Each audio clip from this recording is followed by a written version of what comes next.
بصي بقى، الموضوع مش دايما قلة نظافة، في حاجات تانية محدش بيقول عليها.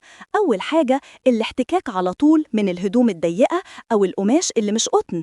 تاني حاجة، العرق اللي بيتخنق بالذات لو بتقعدي كتير. وكمان في سبب مهم قوي، وهو استعمال فوط أو حاجات ليها ريحة بتقفل المسام.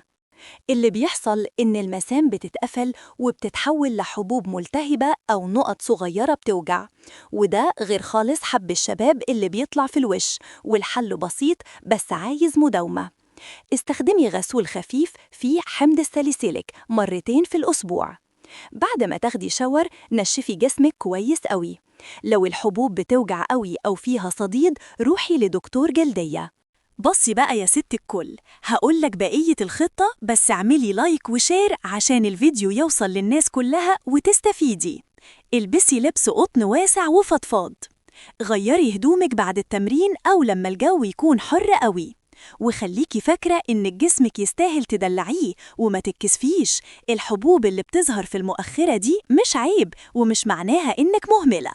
بس كل ما تاخدي بالك من نفسك أكتر، جسمك هيرد عليكي ويبقى زي الفل ومنور.